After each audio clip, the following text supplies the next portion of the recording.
Muy buenas tardes, muchas gracias a todos por estar acompañándonos en este nuevo encuentro virtual, donde nos acompaña Álvaro Pereira, que es doctor en Derecho por la Universidad de Berkeley, California. Álvaro ya nos ha acompañado en el curso de Derecho de Sociedades, como docente invitado, justamente para hablar un poco sobre gobierno corporativo desde una perspectiva comparada, y también nos acompaña Edison Tabra, doctor por la Universidad de Navarra y docente de la Universidad Católica, encargado de los cursos de Derecho y Sociedades de la Maestría en Derecho de la Empresa. También tenemos a gusto que esté con nosotros Paul Novoa, máster en Derecho y Sociedades por University College of London, y la primera vez que lo tenemos, esperamos que podamos tener su presencia en otros eventos también. El día de hoy hablaremos sobre la modernización del derecho societario en Latinoamérica desde una perspectiva comparada de Colombia, Ecuador y Perú. Primero tendremos la ponencia de Álvaro Pereira desde una perspectiva colombiana, luego de Paul Novoa y finalmente de Edison Tabra, que nos hablará ya sobre el contexto nacional. Solo para explicarles un poco, el chat está disponible para que puedan hacer todas las consultas que desean. Al final de las exposiciones pasaremos las consultas a los ponentes. Y bueno, nada, muchas gracias a Álvaro, Paul y Edison por estar con nosotros. Y Álvaro, queda para que puedas realizar tu presentación. Bueno, muchísimas gracias, Abelardo. Bienvenidos todos. Muchas gracias por acompañarnos hoy. Quiero darles la bienvenida. Me corresponde hoy iniciar esta sesión y con ello quiero iniciar agradeciéndole a la Pontificia Universidad Católica del Perú por la invitación. Como mencionaba Abelardo, este semestre he tenido el privilegio realmente de compartir ideas con algunos de los estudiantes de la Maestría de Derecho y Empresa en el módulo de Derecho Societario Comparado que ofrecemos como parte del curso de Derecho de Sociedades que está a cargo del titular, que es Edison Tabra. Hemos tenido una gran experiencia en los últimos 2 semestres. Veo por aquí que hay algunos de los estudiantes. Un saludo especial para ustedes. Desafortunadamente hoy no tendremos la posibilidad, la oportunidad de comparar tantas jurisdicciones como lo hacemos usualmente en ese curso, pero nos vamos a enfocar en el tema de la sociedad por acciones simplificadas, que es acaso la principal innovación de derecho societario en Latinoamérica.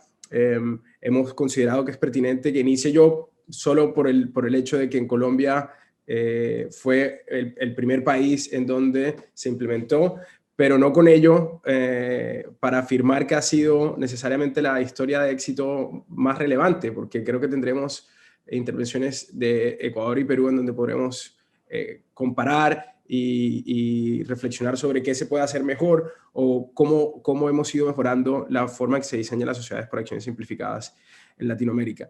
Yo he titulado mi presentación, que será muy breve, la he titulado "La SAS y el futuro del derecho societario en Colombia", para procurar no reiterar un poco lo que compartí con ustedes en el webinar del año pasado. Sin embargo, me veo obligado a repetir algunas de las ideas porque pienso que son importantes para sentar las bases de la discusión de hoy. Pero lo anoto simplemente para recalcar que mi intervención será corta y la idea es un poco más compartir con el intercambio de ideas. No siendo más, les comparto cuáles son las 3 ideas que quiero transmitirles el día de hoy. En primer lugar, que la sociedad por acciones simplificadas en Colombia probó ser un gran estímulo al desarrollo económico y desde el punto de vista societario es una gran experiencia a considerar y que justifica que estemos conversando sobre ella el día de hoy. Esto un poco retoma mi presentación del año anterior. En esencia, la SAS es un estímulo al desarrollo económico porque permite canalizar el capital hacia actividades productivas, facilita el acceso a las sociedades de capital y con esto contribuye a la formalización y a la generación de empleo e innovación. En segundo lugar, voy a sostener que en los tiempos de pandemia, como anticipaba hace un año, cuando apenas iniciaba la pandemia, que tuvimos la oportunidad de conversar en un espacio similar, que en tiempos de pandemia esta estructura societaria contribuye al gran objetivo de prevenir las liquidaciones masivas de empresas.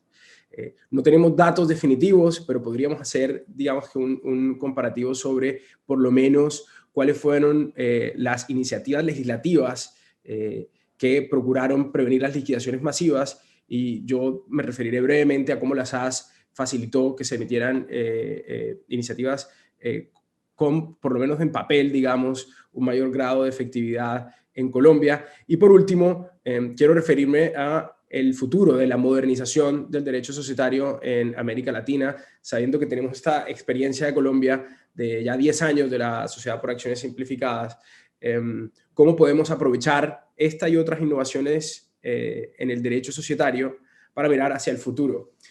Y pienso, y estaré por supuesto encantado de conversar con todos los presentes, pienso que el futuro de América Latina no es exclusivamente el desarrollo económico, pero el desarrollo económico que esté fundamentado en la innovación, y el derecho societario tiene una gran oportunidad de contribuir para facilitar la emergencia y el crecimiento de las compañías startups. Daré unas ideas sobre cómo pienso que la Sociedad por Acciones Simplificadas puede contribuir a ese objetivo. Bueno, con respecto al primer punto, es cómo la SAS se relaciona con el desarrollo económico, y para esto creo que esta primera parte de mi presentación aludirá a la experiencia en Colombia, ¿no? Cómo era el derecho societario antes y después de la SAS, y cuál fue, digamos, que su principal contribución. Para hablar de la SAS tenemos que, primero que todo, hablar de las sociedades de capital. Y las sociedades de capital tienen tres características que las convierten en el vehículo idóneo para la acumulación de capital y para promover el crecimiento de empresas productivas. En primer lugar, la separación patrimonial fuerte, es decir, que los accionistas, los aportantes del capital o ideas no son responsables por los incumplimientos de la sociedad, ni la sociedad por las responsabilidades de los accionistas. Este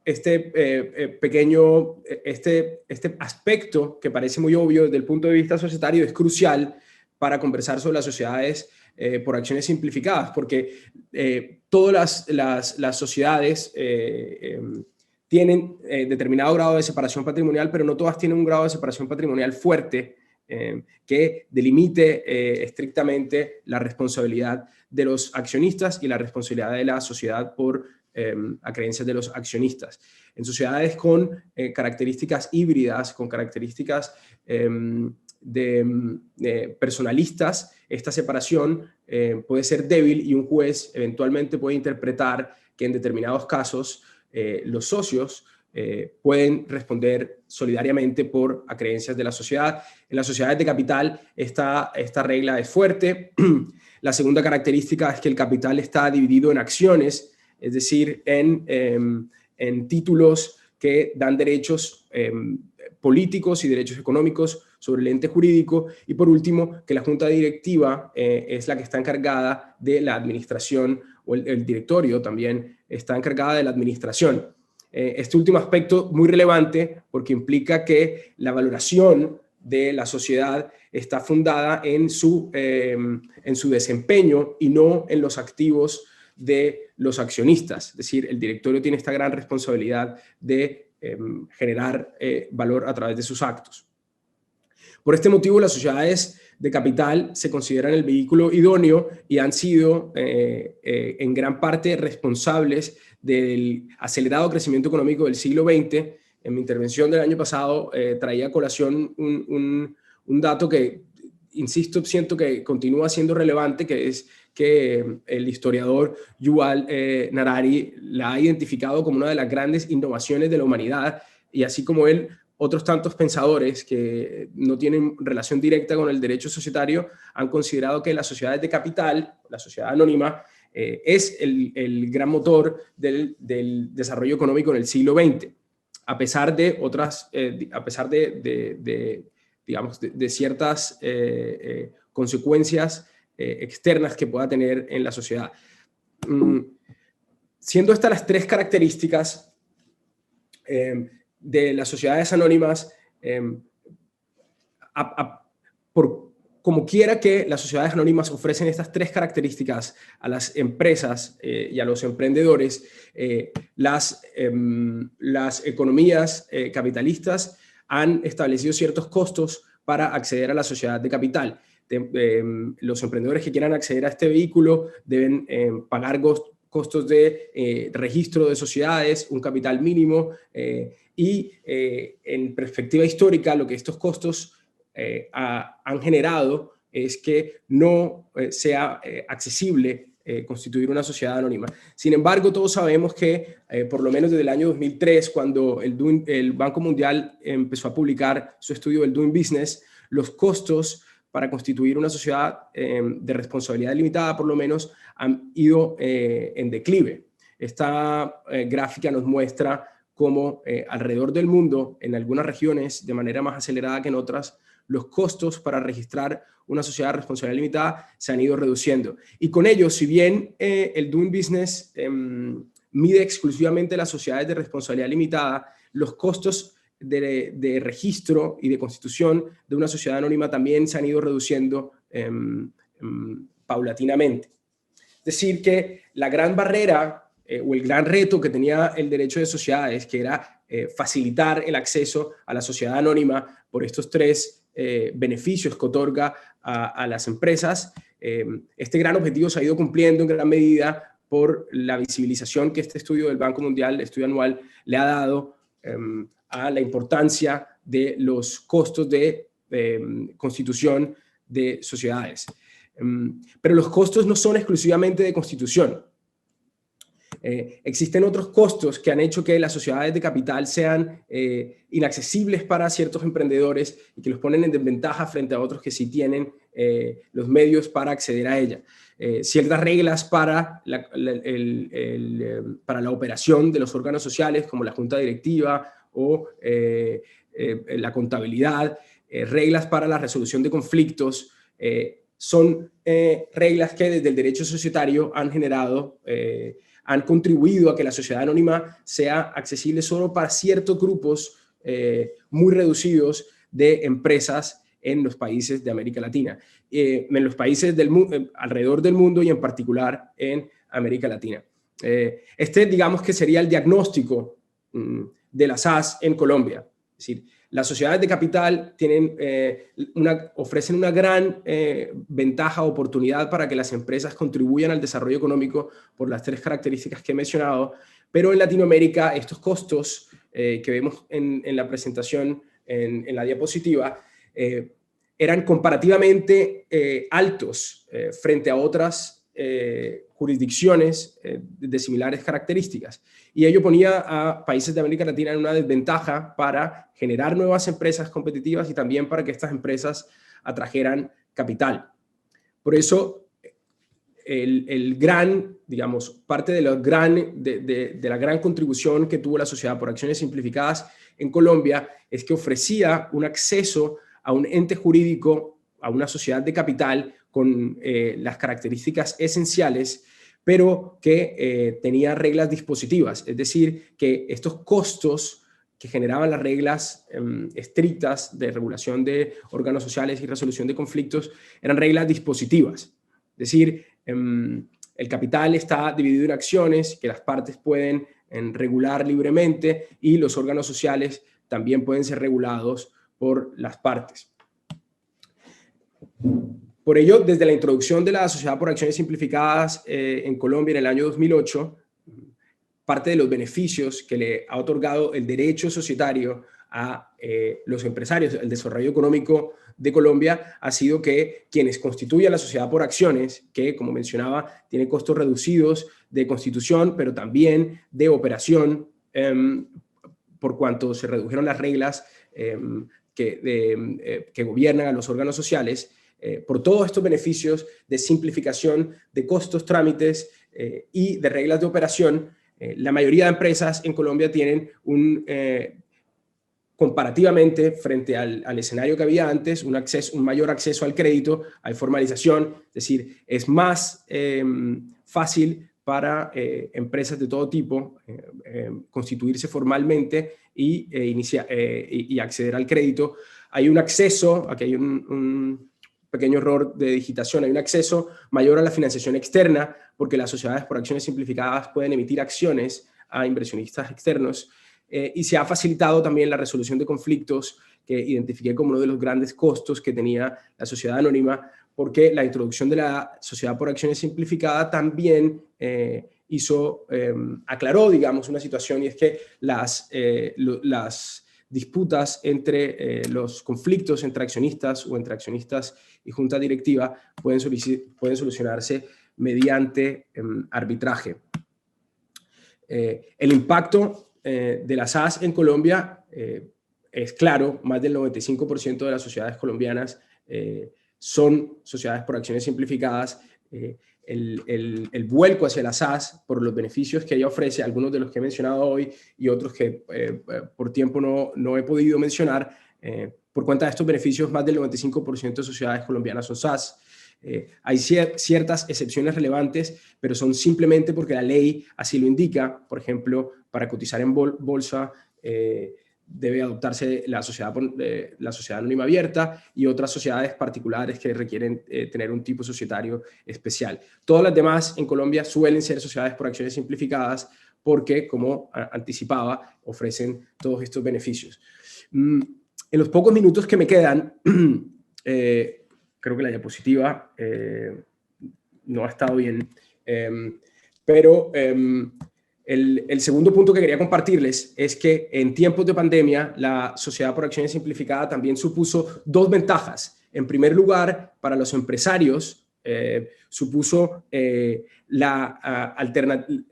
les ofreció a los empresarios alternativas adicionales de financiación, como son la emisión de acciones. Mencionaba en mi presentación del año pasado que uno de los artículos emitidos en medio del inicio de la pandemia por el profesor de Oxford, Luca Enríquez, mencionaba que una de las estrategias que podrían aprovechar los gobiernos era relajar las formas en que las sociedades se financiaban en medio de la crisis. Y una de esas estrategias era permitirle a los socios que hicieran aportes de capital con cargo a nuevas emisiones. Y esto es mucho más simple en una sociedad de capital y en una sociedad de capital como la SAS, en donde los procesos pueden regularse más fácilmente por las partes que en sociedades de personas o en sociedades anónimas que no tienen estas simplificaciones que tienen las SAS.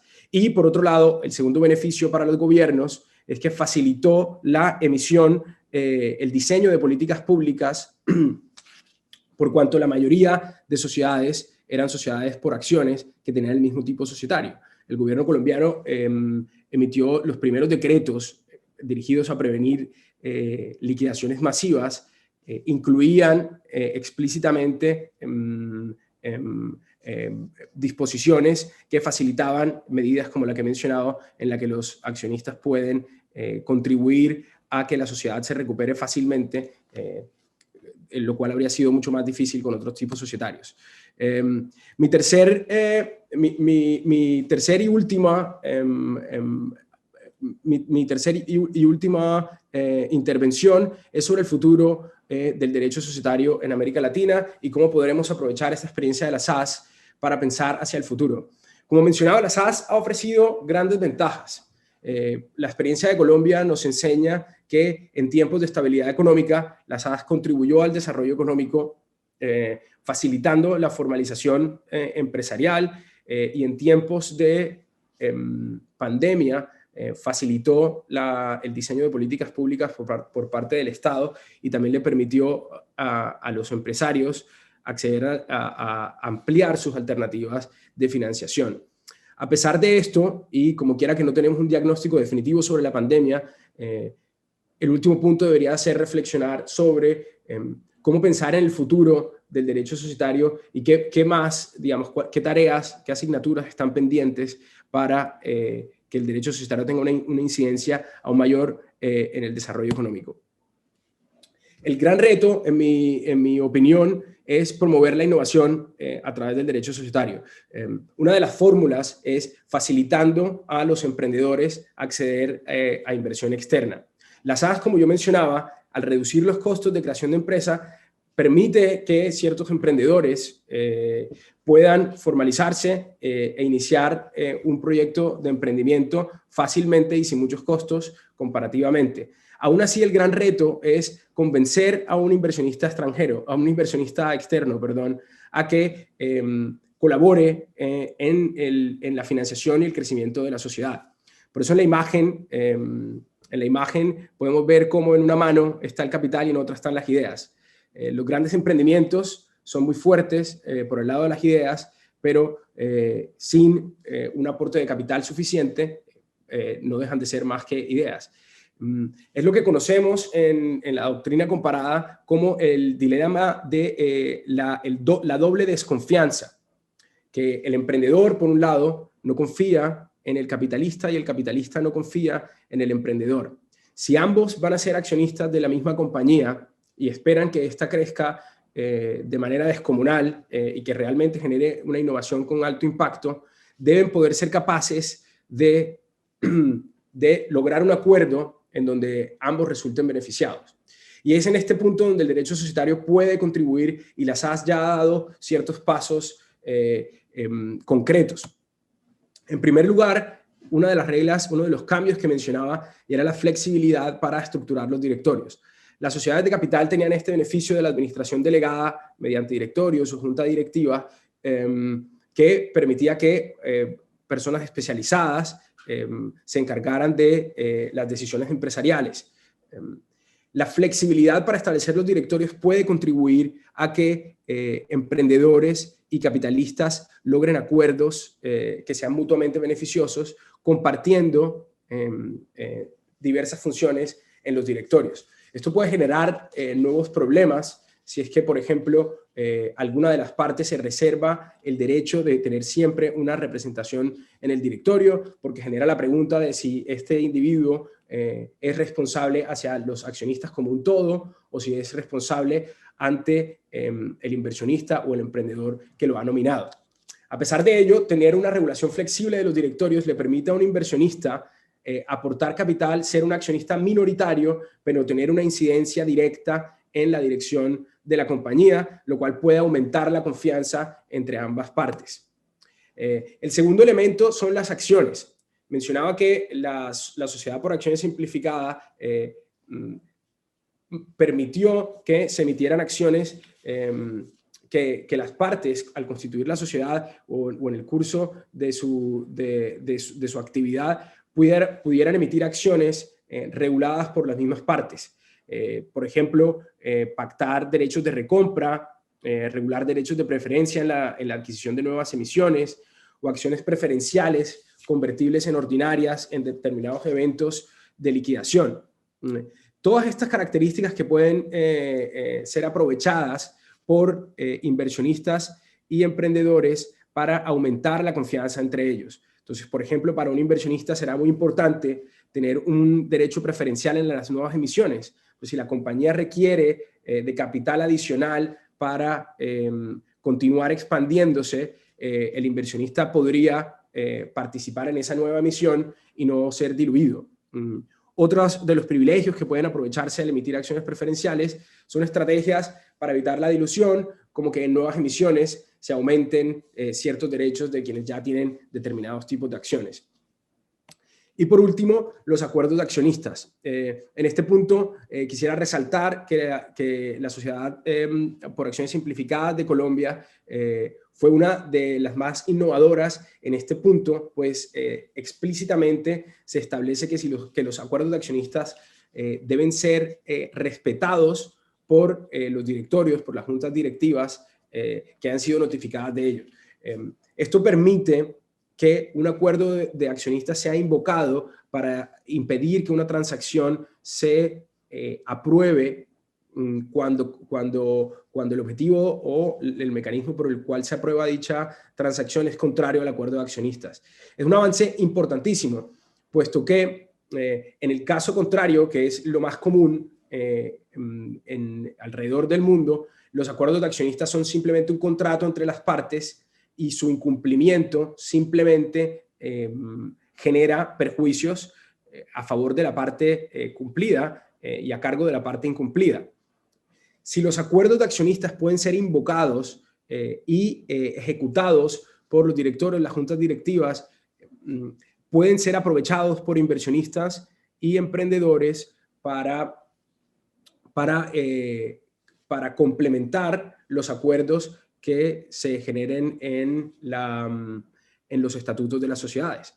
Por ejemplo, un inversionista puede, por medio de un acuerdo de accionistas, asegurarse de que su candidato al puesto para integrar el directorio o la junta directiva sea siempre apoyado por los emprendedores, por lo menos uno de sus candidatos. Esto puede complementar los acuerdos que se hagan sobre cómo regular el gobierno corporativo. Los acuerdos de accionistas también pueden permitirle a alguna de estas partes asegurarse un derecho de veto sobre ciertas transacciones que impliquen cambios en la estructura del capital o de las relaciones entre las partes de la sociedad. En definitiva, estos tres criterios, la regulación de las juntas directivas o directorios, la regulación de las acciones y la regulación de los acuerdos de accionistas, son cambios que generó la SAS que pueden ser aprovechados para aumentar la confianza entre inversionistas y emprendedores que, como anticipaba, pienso son el futuro o una de las formas en las que el derecho societario puede contribuir a generar innovación en Latinoamérica. Sin embargo, la efectividad de estos mecanismos, y con esto concluyo, la efectividad de estos mecanismos o de estos aportes que hace el derecho societario, la efectividad que ellos tengan en estas relaciones dependerá exclusivamente de nosotros los abogados, que sepamos cómo asesorar a los emprendedores y a los inversionistas para que aprovechen los mecanismos que ofrece la ley. Y en esto quisiera aprovechar para invitar a mis colegas y compañeros de panel para conocer sus opiniones al final. Un último comentario, y con este sí prometo que concluyo, es que todo ello dependerá también de la ejecución de obligaciones societarias o de obligaciones contractuales de derecho societario, que no he mencionado en esta oportunidad porque intuyo que va a ser mencionado por mis colegas, pero que se relaciona una vez más con los tres temas o los tres grandes temas que, en mi opinión, son cruciales para el futuro del derecho societario en Latinoamérica. Bueno, muchas gracias. Y con esto finalizo mi presentación. Muchas gracias, Álvaro. Ahora, Paul, se va la palabra, la cancha es toda tuya.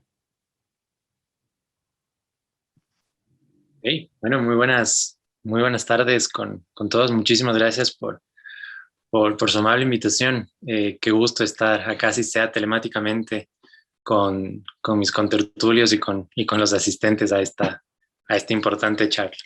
Si me regalan solamente 10 segundos, por favor, porque voy a compartir mi pantalla, dado que tengo unas diapositivas que me van a ayudar en mi presentación también.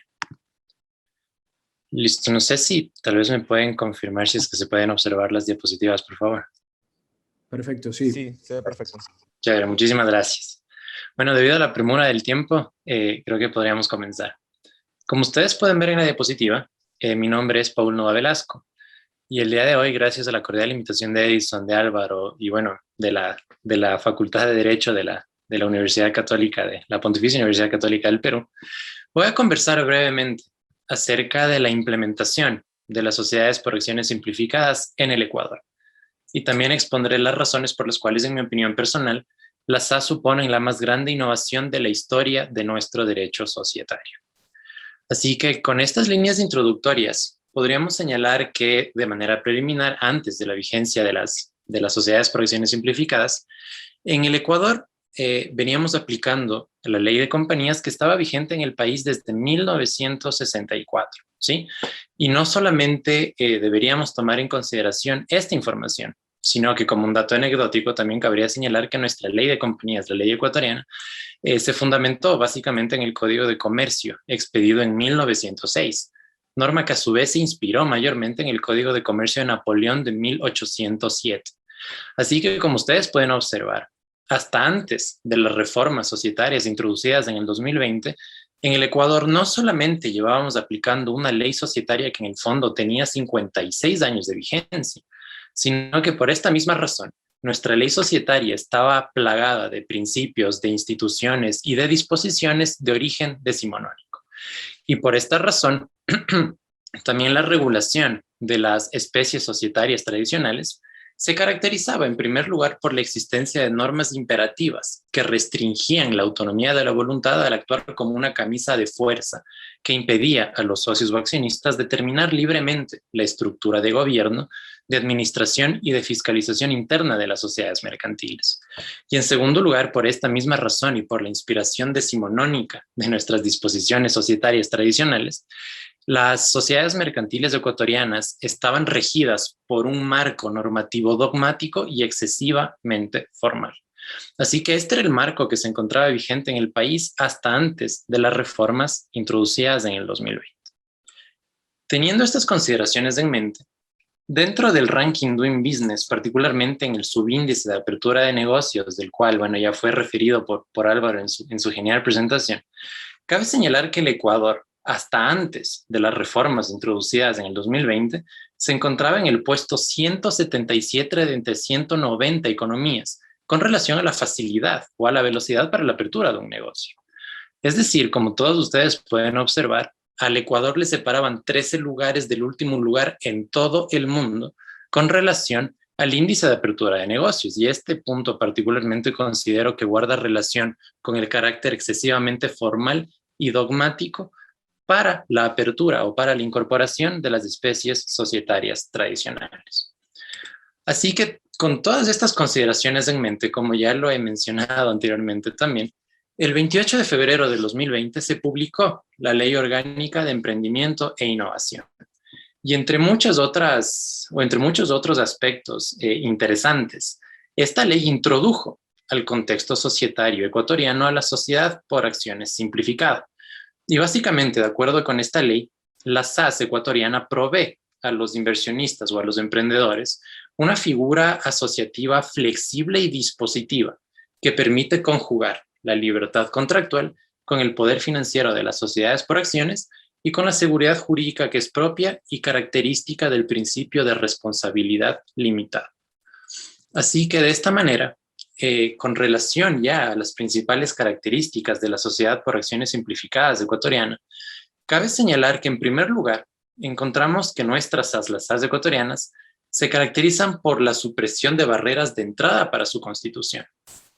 En segundo lugar, como también analizaremos a continuación, las SAS ecuatorianas se caracterizan por una eliminación de barreras de salida para su cancelación registral y particularmente la que considero que es la más importante característica de esta novedosa figura societaria, las SAS también tienen prioridad frente a las demás sociedades mercantiles debido a la erradicación del anacrónico imperativismo normativo que continúa vigente para las especies societarias tradicionales, como podría ser una compañía limitada o una sociedad anónima, ¿sí? Así que bueno, con relación al primer punto que quisiera compartir con ustedes, que guarda relación con la supresión de barreras de entrada para la constitución de sociedades mercantiles, cabe señalar en primer lugar que en el Ecuador se ha establecido un régimen de simplificación tramitológica, en virtud del cual el proceso de incorporación o el proceso de constitución de una sociedad por acciones simplificada es mucho más ágil y mucho más rápido, debido a que prescinde del concurso de intermediarios que sin otorgar o sin agregar un valor añadido simplemente dilataban la constitución de sociedades mercantiles hasta antes de las reformas introducidas en febrero del 2020.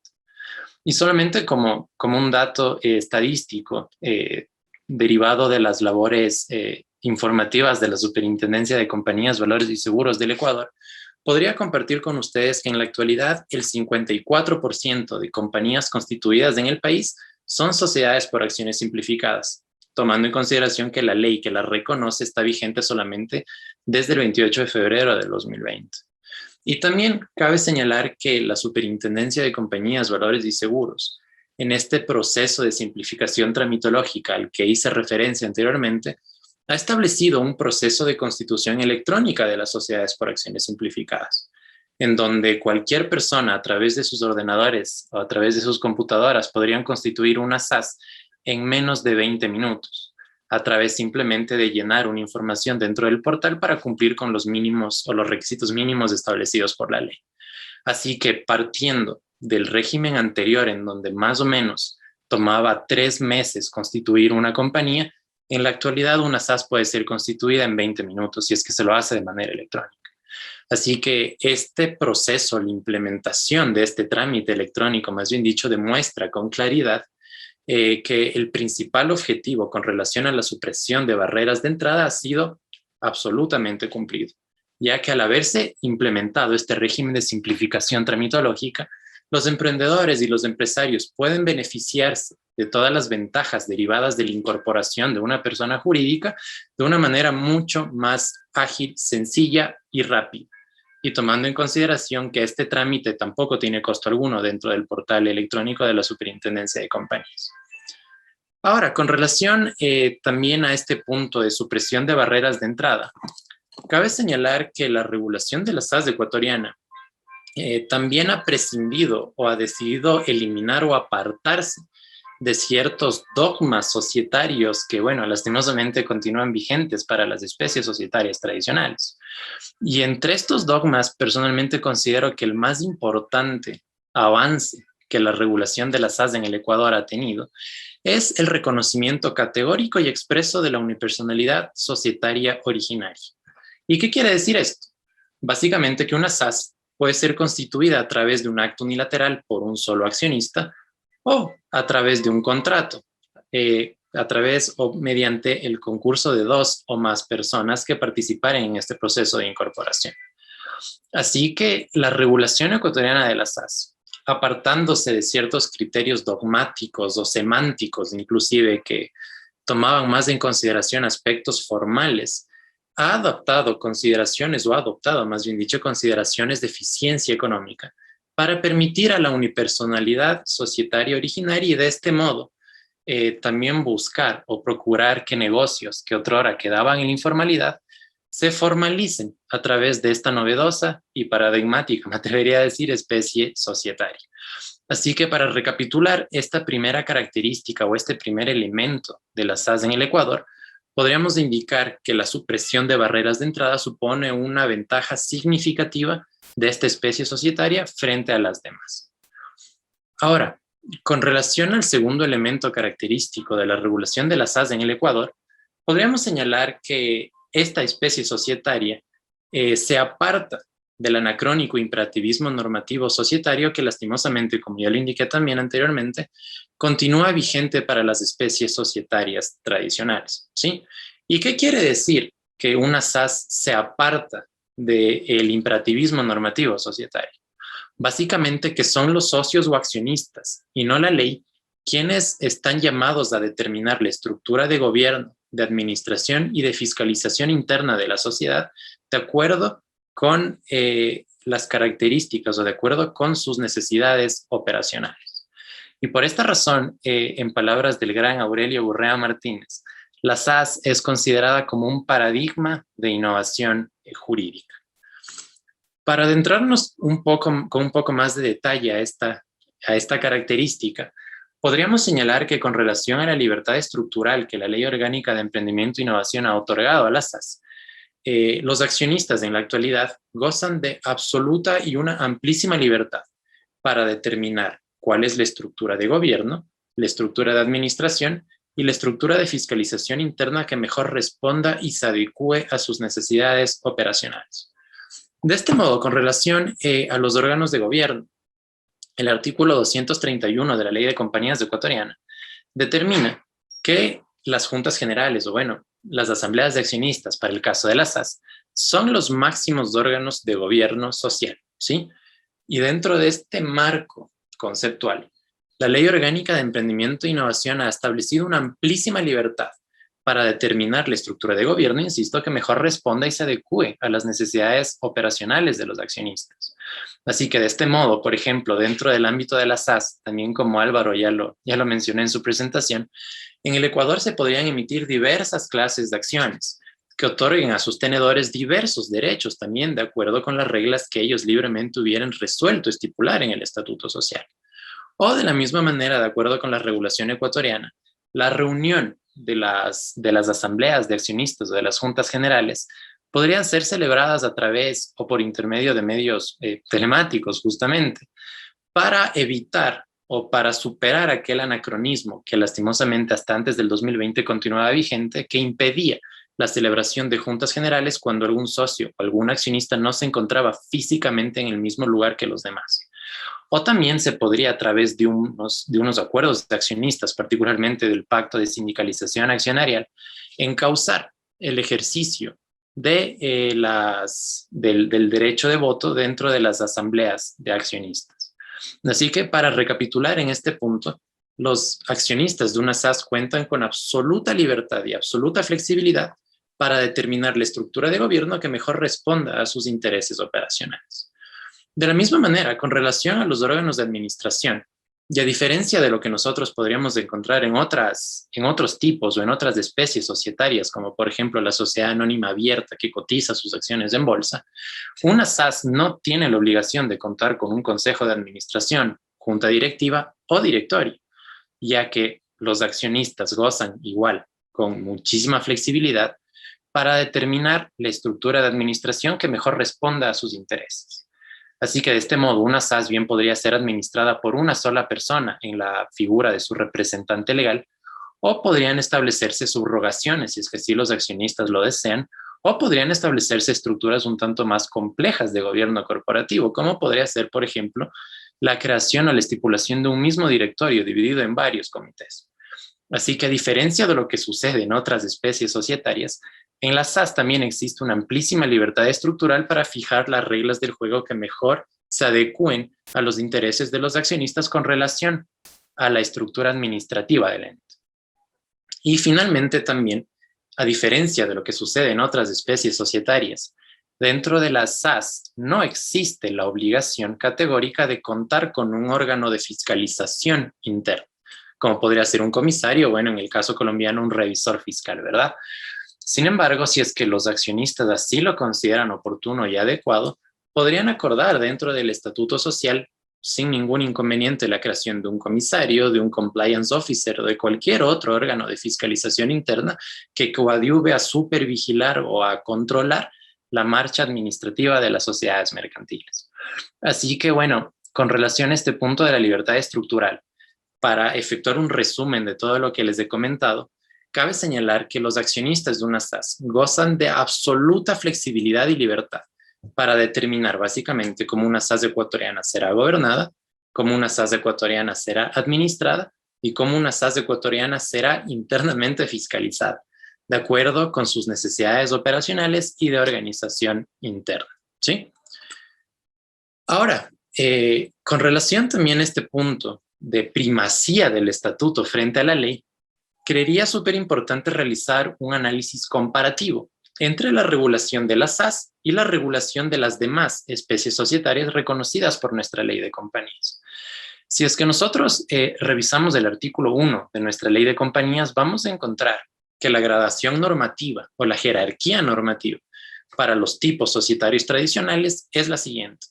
En primer lugar, se aplican las disposiciones imperativas de la ley de compañías. En segundo lugar, debemos observar las disposiciones imperativas del Código de Comercio. Y en tercer lugar, recién encontraremos a los convenios de las partes. Bueno, y en último lugar, encontraremos de manera supletoria las disposiciones del Código Civil.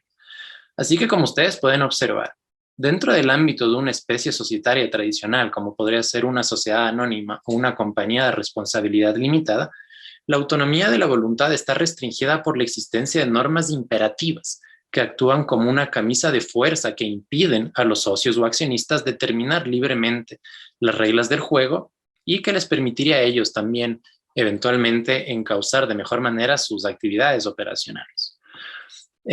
Teniendo estas consideraciones en mente, el legislador ecuatoriano tomó la decisión de redefinir la jerarquía normativa en el ámbito de las sociedades por acciones simplificadas, al determinar que el estatuto social tiene prioridad. Y solamente ante silencio estatutario aplicaremos en subsidio las disposiciones de la ley de compañías y cualquier normativa supletoria adicional, como podría ser el Código de Comercio y el Código Civil. Así que de este modo, en el ámbito de las sociedades por acciones simplificadas, son los accionistas y no la ley quienes están llamados a fijar las reglas del juego de acuerdo con sus necesidades operacionales y de organización interna. Por esta razón, también en el ámbito de la SAS se menciona que las normas consagradas dentro de la Ley Orgánica de Emprendimiento e Innovación son meramente dispositivas, en las cuales solamente establecen alternativas o establecen opciones.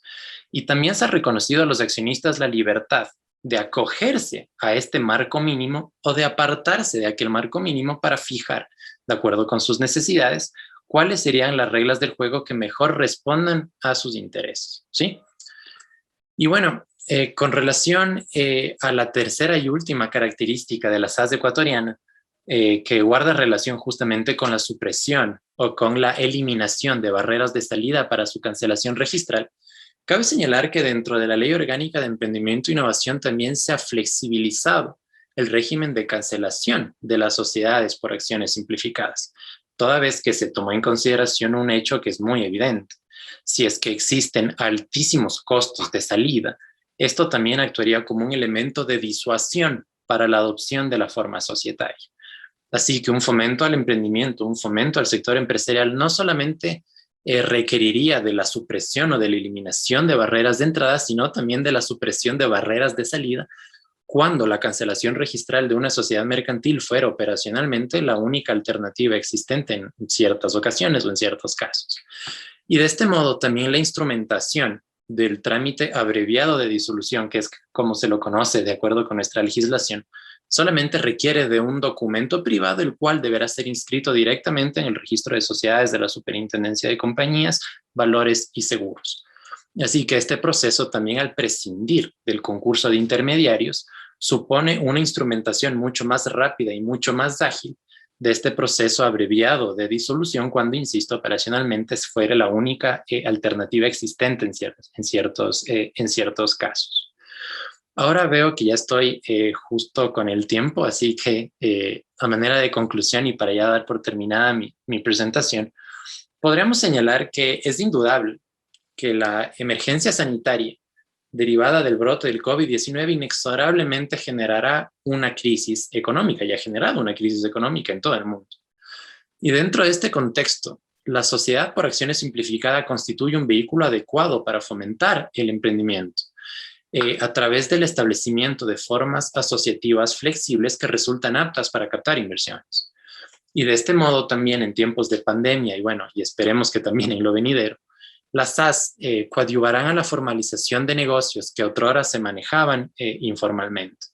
Y también, como lo indiqué en el segundo punto de mi presentación, la autonomía de la voluntad es el eje del sistema de la regulación de la sociedad por acciones simplificadas en el Ecuador.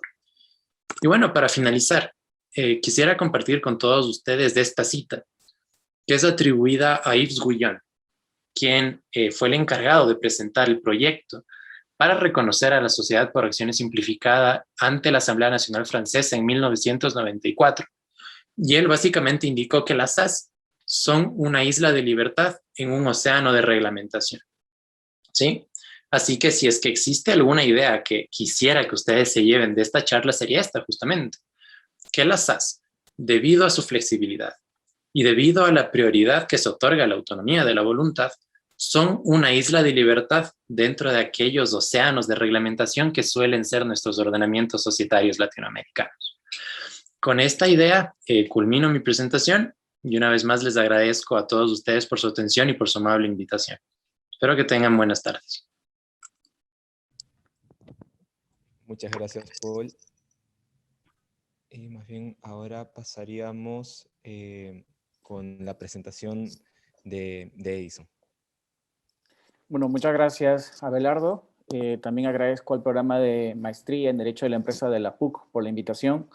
Y bueno, para mí, verdad que es un honor estar con dos eminentes juristas de Colombia y también de Ecuador. La verdad que prácticamente las ideas que uno quiere compartir, pues ya mis antecesores lo han mencionado y con lujo de detalles. Así que yo lo único que haré es un poco complementar desde la visión peruana, ¿no? Cómo estamos encajando uno de los factores de modernización del derecho de sociedades en el Perú, ¿no? Y que en este caso sí va a circunscribir al análisis del fenómeno de las SAS. Voy a compartir mi presentación y básicamente voy a entrar de lleno al grano, como decimos en Perú, en el sentido de que el mercado peruano, básicamente, incluso ahí cito el trabajo de una conocida en el ámbito académico, por tanto, por parte de Paul y de Álvaro, que es la profesora Mariana Pardiender, que básicamente ella nos habla que en el mercado latinoamericano, ¿no?, existe una alta concentración de propiedad y una presencia enorme de grupos de empresa.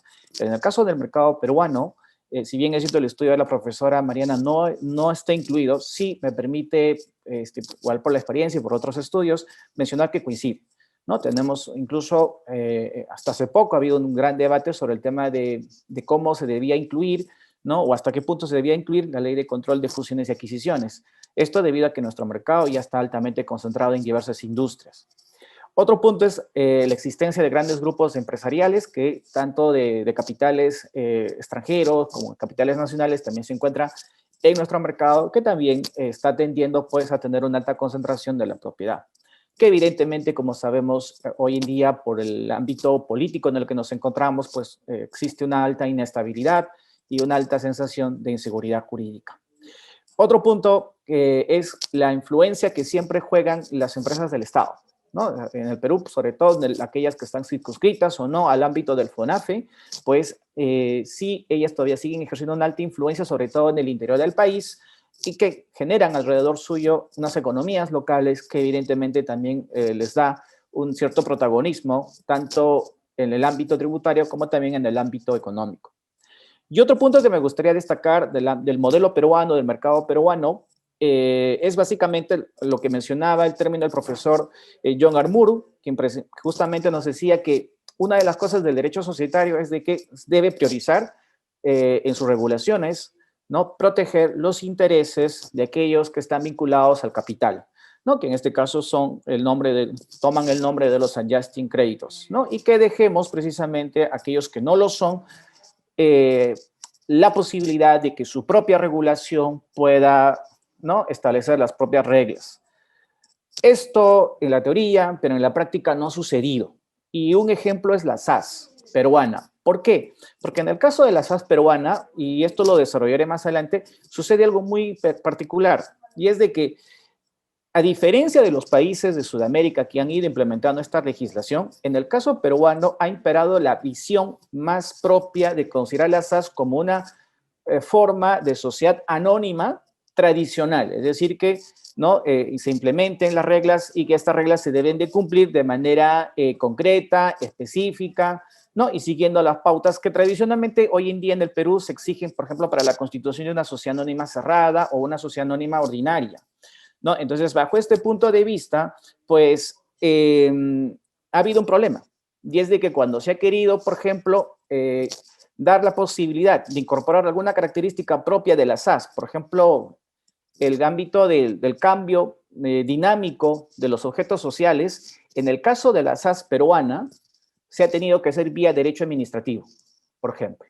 Entonces, esto es una problemática que tiene el derecho de sociedades peruano y es un reto también, porque de alguna manera estamos viendo de que lo que no se regula en la Ley General de Sociedades o en el anteproyecto se está haciendo a nivel del derecho administrativo. Y yo creo que esto es una suerte de que aquí debe generarse una suerte de debate porque desde una impresión personal hay una suerte de invasión de fueros que creo yo que no hacen bien porque lo que si se busca es, ¿no?, quitar reglamentaciones, fomentar la innovación y el espíritu, como decían los franceses del siglo XVIII, burgués, ¿no? Pues evidentemente la libertad requiere que haya menos reglamentación. Y justamente en el caso del mercado peruano, vamos a encontrar que uno de los desafíos que se tiene, como ustedes observarán, en un estudio que hizo el profesor McGee del 2009, cuya data todavía es evidente y está todavía en vigencia, es de que el mercado peruano, y un reto del derecho de sociedades es fortalecer dos puntos que a mi juicio son muy importantes a considerar. El primero de ellos es, ¿no?, elevar los lineamientos de reporte y transparencia, ¿ya? Que básicamente, pues en el Perú todavía nos encontramos que muchas de las sociedades comerciales, incluso las SAS, todavía adolecen de implementar mecanismos que mejoren la transparencia de sus actividades o de parte de sus órganos de gobierno que permitan precisamente una mayor confianza en el mercado. Otro punto que el trabajo del profesor Maggi muestra es que se necesita empoderar, o como se dice actualmente, o fortalecer, ¿no?, el trabajo de los directorios. Como ustedes observarán en la estadística, pues también hay la evaluación que se recibe es baja, lo cual nos demuestra que los directorios, a pesar de que existen ya lineamientos que se han dado a nivel de mercado de valores, a nivel de mercado financiero, aún todavía necesitan mayor empoderamiento y pues justamente, ¿no?, se necesitan incorporar nuevos criterios, como por ejemplo el director independiente, o de repente proponer los criterios de diversidad, o también incorporar lo que serían las prácticas de un buen gobierno a nivel de mejorar el caso del directorio, pero que sean sostenibles, ¿no? De hecho, justamente en Europa ya se habla de la necesidad de practicar el gobierno corporativo sostenible, ¿no? Incluso existe hoy en día ya la necesidad de que el mercado peruano, al igual que el mercado latinoamericano, pues necesita adaptar sus gobiernos a los riesgos derivados del cambio climático, ¿no? Entonces, el derecho de sociedades tampoco puede estar ajeno, y para que los directorios y la administración general de las sociedades puedan hacer frente a estos riesgos, que anteriormente eran temas que no se veían en derechos de sociedades, ¿no? Se tiene que generar las pautas, y que yo creo que con una mayor libertad a través de los convenios de sociedades o a través de los estatutos se puede hacer posible. Bien, obviamente el debate da mucho para discusión, pero me voy a centrar mucho en un problema que adolece el mercado peruano y que es un reto también en el derecho de sociedades, que es la informalidad. Como ustedes habrán observado, este año y el anterior han sido años muy complicados en el caso peruano, y que se ha generado una alta tasa de desempleo, ¿no? Y que evidentemente ha incrementado la informalidad, tanto laboral, pero también empresarial. Ustedes observarán las estadísticas del Instituto Nacional de Estadística e Investigación, que básicamente nos muestran cómo existe todavía una alta tasa, un alto porcentaje de informalidad, y que a la actualización de este año probablemente se han incrementado mucho más, ¿no? Entonces, un reto que se tiene es, y un poco ahí también hago el match con los expositores, es de que se necesita fortalecer el emprendedurismo de las personas que cuentan con capital y que necesitan un marco jurídico societario moderno y eficiente que les permita invertir el capital que tienen, ingresar al mercado, desarrollar su actividad empresarial, y si necesitan salir, lo hagan de una manera rápida, ¿no? Un ejemplo sencillo lo tenemos, por ejemplo, en el caso de la devolución de los aportes que están haciendo actualmente las administradoras de fondos de pensión. Tenemos que más o menos un aproximado de $4,000 va a recibir recibiría cada persona que solicite su devolución, y eso es un capital. Entonces, claro, si el mercado, y en este caso el derecho de sociedades, no le ofrece un marco eficiente, este señor o esta señora pues cogerá su capital y lo invertirá de repente en una actividad no productiva. Y yo creo que aquí es un reto también, y creo que aquí la SAS puede jugar un rol importante, ¿no? Que permita ser un vehículo societario que le permita a estas personas que cuentan con pequeño capital ingresar al mercado, a ejercer una actividad que el mercado necesita ser satisfecho. Ya entrando un poco en el detalle de la SAS en el caso peruano, vamos a ver que todavía comparado pues con Colombia y Ecuador, nosotros todavía estamos aún en una etapa inicial, ¿no? De hecho, como ustedes observarán en el recorte periodístico, recién este régimen data, ¿no?, del 2018, y básicamente se hizo con una idea, ¿no? Generar un vehículo, ¿no?, legal dirigido exclusivamente a las pequeñas y microempresas, ¿no? A mí, desde mi perspectiva, creo que, si bien es cierto, el grueso de estas era un público interesante, creo que se debió enfatizar básicamente a lo que es la informalidad, ¿no? No solamente reducir la informalidad de las pequeñas y microempresas, sino también de aquellas empresas o sociedades irregulares que tienen alta cantidad de capital, que de repente no tienen ningún interés o incentivo de incorporarse, ¿no? Y asimismo también no ha incluido, y esto lo veremos más adelante, no ha incluido, por ejemplo, la posibilidad de que la SAS pueda ser creada o constituida pues, por una persona jurídica, y eso también reduce mucho la posibilidad de que se puedan ir generando diversos negocios alrededor de una empresa. Y dicho también esto, es que recientemente se ha empezado a utilizar, porque ha pasado todo un proceso de implementación a nivel registral, notarial, ¿no? Desde la emisión de la norma, y realmente, pues, los números han sido muy pocos, ¿no? Tenemos que, al 17 de diciembre recién se contaba con el primer escrito o con la primera SAS constituida, y realmente, pues, el panorama a estos meses todavía ha sido de contar con muy pocos números. Y eso de repente obedece a muchos motivos, ¿no? Falta de difusión. También ha sido un tema de que en la práctica no se ha sabido diferenciar, ¿no? ¿Qué utilidad me da contar con una SAS peruana, ¿no? Versus una empresa individual de responsabilidad limitada y versus una sociedad anónima cerrada. De hecho, un eximio jurista mercantil, profesor Alfonso Montoya, menciona que del análisis que hace es que al final la única diferencia entre constituir una SAS y una sociedad anónima cerrada es únicamente la parte de constitución, ¿no? Que se hace de manera mucho más rápida, pero en la parte ya funcional, pues él no distingue alguna utilidad. Entonces, eso es un reto que hay que superar, ¿no? Y que creo yo que en este tipo de eventos es bueno ir discutiendo y planteando posteriormente al legislador la necesidad de hacer cambios a la operatividad de la SAS, si se quiere cambiar su visión. Ahora bien, voy a citar un trabajo de un asesorado mío, que es Lincoln Ulyanov Villon, quien precisamente hizo una comparación muy interesante y que se las comparto, ¿no? Entre lo que son las principales características de las sociedades por acciones en Latinoamérica. Él ha cogido la comparación entre Chile, Colombia, Argentina, Ecuador y el modelo de la OEA, ¿no? Y precisamente destaca cuestiones relevantes, ¿no? Que hay en común en estas legislaciones. Precisamente, ya lo mencionaban también anteriormente mis expositores, que las personas que lo constituyen pueden ser personas naturales o jurídicas, y eso en las legislaciones, como ustedes observan, sucede sin ningún problema. Luego, el número de socios es unipersonal o pluripersonal, cosa con lo cual una persona o varias personas pueden constituir una SAS y no hay ningún problema. El tema de la estructura del estatuto y funcionamiento de la sociedad, pues evidentemente aquí, qué duda cabe, que se da una plena autonomía de la voluntad para los socios para organizarse y establecer cómo quieren que la SAS funcione a nivel legal.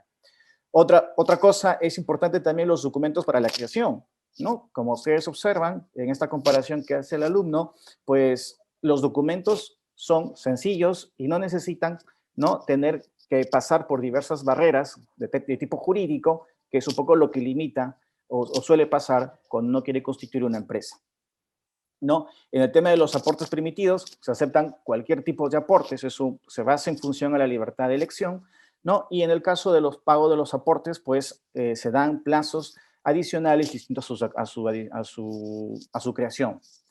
Luego hay una libertad de estructura orgánica, se permiten las acciones con derecho a voto múltiple, ¿no? Luego también existe una simplificación integral social, ¿no? En lo que es la funcionalidad, tanto de los socios o también de los órganos de gobierno, o también incluso en lo que es la liquidación y salida del mercado. También el derecho de adquisición preferente no es impuesto, ¿no? Los socios deciden si lo implementan o no, ¿no? Existe y se mantiene la responsabilidad limitada, ¿ya? En este tipo de empresa, y también hay un arbitraje para la solución de conflictos que de alguna manera supera la visión de repente en el caso de acudir a los tribunales, ¿no? Por lo menos en el caso peruano, la visión hoy en día que se corre es que salvo sean empresas de la pequeña y micro, pues mayormente todas suelen acudir al ámbito, ¿no? Arbitral, ¿ya? Luego de esto tenemos en el caso de la transferencia de acciones, donde evidentemente también puede haber el cambio o canje de acciones o venta, ¿no? Entre personas naturales o jurídicas, ahí no hay ningún inconveniente. Aquí de manera muy rápida mencionaré que haciendo una comparación entre el caso de la SAS de Perú, que lleva el nombre de Sociedad por Acciones Cerrada Simplificada, versus la Sociedad por Acciones Simplificada, perdón, la Sociedad por Acciones de Colombia, pues las diferencias son saltantes, ¿no? Tanto en Colombia como en Perú encontraremos pues de que en el caso colombiano se puede constituir una SAS a través de una persona natural o jurídica, en tanto que en el caso del Perú, únicamente se sigue un poco la idea de constituir, o como si estuviéramos constituyendo una sociedad anónima cerrada. En el caso del objeto social, vemos de que es indeterminado o determinado, o sea, los socios pueden estipular el objeto social, la legislación lo permite. En el caso peruano, no, circunscrito básicamente a lo determinado. En el caso de los aportes y pagos, se permite todo tipo de aportes, en tanto que en el caso peruano, pues estos son circunscritos a los aportes dinerarios y los muebles no registrados, ¿no? En la libertad contractual hay una diferencia, ¿no? Porque se sigue un poco la visión de considerar, a mi parecer, a la sociedad por acciones cerradas simplificada como si fuera una sociedad anónima cerrada, que creo yo que no es, digamos, el espíritu con el cual se tiene de este tipo de sociedad. En los casos de la documentación, creo que ahí sí se ha establecido precisamente ya la virtualidad. De hecho, es un punto fuerte con el cual se promueve el uso de esta figura societaria en el Perú. La responsabilidad del socio también es en ambos casos limitada, pero hay un problema o una tingencia, ¿no? Llámese como se desee. Es de que en el caso del Perú, la responsabilidad es limitada en principio, pero se ha estipulado que sea ilimitada en caso de que se detecte un fraude que perjudique a los trabajadores y también ante un caso de incumplimiento tributario. Entonces, a mi parecer, esta innovación que hace la legislación peruana me parece que no es acorde a lo que se busca, ¿no? De la SAS, ¿no? Entonces, creo yo que esto debe superarse porque me parece que en la práctica no va a generar la expectativa, ¿no? de hacer uso de esta figura societaria, ¿no? En muchos casos, a veces, como les comento, puede pasar de que entre escoger una SAS con la configuración jurídica actual y la sociedad anónima cerrada o la IRL, probablemente el cliente va a tener una opción más, ¿no? Por las dos últimas, perdón, que por la SAS. Bien, en el caso del derecho de preferencia se sigue lo mismo. En el caso de la restricción de ventas de acciones, solo está circunscrita a las personas naturales, ¿no? La simplificación es integral en el caso de las SAS de Colombia. En el caso peruano todavía se mantienen algunos requisitos, algunos pasos, ¿no? que aún se deben cumplir y que incluso en esto se aplica, curiosamente, la Ley General de Sociedades, ¿no? Entonces, a mí creo que me genera un poco la convicción, ¿no? En este punto de la exposición, de creer que el legislador peruano ha considerado a la sociedad por acciones cerradas simplificada como un tipo de sociedad anónima y la ha creado desde esa visión de ser una sociedad anónima, pero no ha tomado en cuenta la esencia de la sociedad por acciones simplificadas que otros países la han seguido o han adoptado. Entonces aquí creo yo que el legislador necesita empaparse un poco más del tema, ¿no? Y hacer los cambios para mejorar nuestro tipo societario o en todo caso, de repente considero yo que este tipo societario, ¿no? Pueda constituirse, ¿ya? Como una forma de sociedad anónima, con algunos cambios que se hagan, y se crea a su vez otra figura societaria llamada sociedad por acciones, ¿no? Entonces, la idea es, al final, no tanto generar burocracia. Lo importante aquí es atender a lo que requiere el mercado, y el mercado necesita vehículos societarios eficientes. Bien, bueno, esto solamente a modo de ir cerrando el tema. Básicamente, en el caso de Perú, la Sociedad por Acciones Cerradas Simplificada ha nacido exclusivamente de la MIPE. Me parece que ahí ha sido un criterio muy, muy concreto que debería cambiarse en otros momentos. El tema de la Constitución me parece algo discutible, ¿no? El tema del objeto social también es discutible, ¿ya? En el tema de la autonomía contractual también me parece que es discutible, ¿no? En el caso también de organizaciones, también me parece que es discutible, y una de las cosas que a mí personalmente me parece que son cuestionables es el tema de que se haga el levantamiento del velo societario ante casos de fraude laboral, que en el caso del legislador peruano, yo por lo menos no encuentro un motivo para promover esta figura, si más aún se quiere que sea utilizada por los pequeños y microempresarios, que justamente son aquellos que quieren más reglas seguras, ¿no? Y sobre todo son más cercanos a la idea de la responsabilidad limitada. Bien, con esto voy terminando. Citar que hay una sentencia ya del Tribunal Constitucional respecto a la figura de las SAS en el Perú, y básicamente el tribunal, ya la interpretación que hizo, menciona que el espíritu de este tipo societario es fomentar las actividades de las micro y pequeñas empresas, ¿no? Entonces, con lo cual, el tribunal lo que ha hecho es un poco también ya identificar cuál es la idea del legislador cuando se creó. Dicho esto, debo mencionar que en el anteproyecto de la Ley General de Sociedades no se contempló su inclusión. Y no se contempló porque la idea era fortalecer los demás vehículos societarios, ¿no? El tema de las SAS surge posteriormente a la revisión que se hace del anteproyecto de la Ley General de Sociedades y realmente, desde mi punto de vista, debió ser, ¿no?, un tipo societario que debió incorporarse o debería incorporarse incluso del anteproyecto de la Ley General de Sociedades, pero guardando justamente, ¿no?, sus particularidades y haciendo los cambios que superen las críticas que hemos hecho en esta exposición. Bueno, ya con esto termino y solamente es decirles que el fenómeno de las SAS en el Perú nos demuestra una tendencia que el mercado peruano, que el legislador peruano, pues de repente a su punto de vista es conveniente, pero yo personalmente discrepo porque lo que sucede es de que el derecho societario debería legislarse desde una visión privada, fomentando la innovación, fomentando el emprendimiento, ¿no? Y superando aspectos justamente ocasionados por la pandemia. Pero lo que yo considero crítico es de que se emitan figuras societarias en base a figuras que ya existen, como la sociedad anónima cerrada, y que luego, en vez de hacerse las modificaciones en la norma como tal, esto se modifica a nivel administrativo. Un ejemplo lo tenemos con el artículo 3 del decreto legislativo 1497, que permite los cambios de giros de manera ilimitada, que es una forma de decir que el objeto social hoy en día, pues las empresas, ¿no?, puede ser de manera indeterminada. O sea, esta visión que creo yo que se ha hecho para aplicarlo a todas las sociedades comerciales en el Perú, desde mi punto de vista, en el caso de la SAS de Perú, debió ya haberse incluido en la norma, ¿no? Entonces, con lo cual, la predictibilidad y la seguridad jurídica ya habrían sido mucho más claras y que habrían sido, por tanto, innecesario tener que sacar una norma de tipo administrativo, ¿no? Porque, bueno, pues al final no se busca ir generando barreras o que el Estado corrija omisiones en la legislación societaria, haciendo inclusiones en la legislación administrativa. Creo yo que debería ser lo contrario.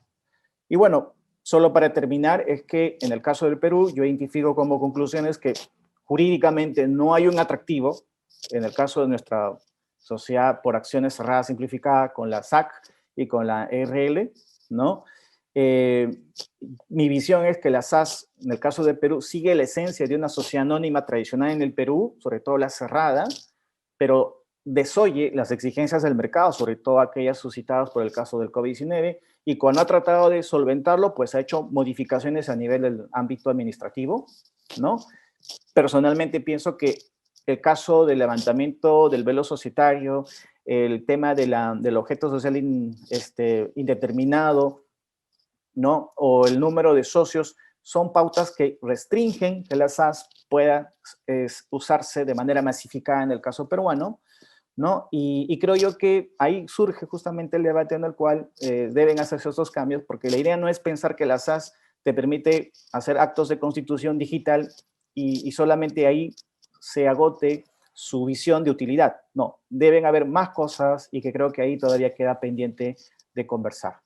Bueno, con eso he culminado. Mil disculpas por la demora. Gracias. Muchas gracias a Álvaro y a Paul.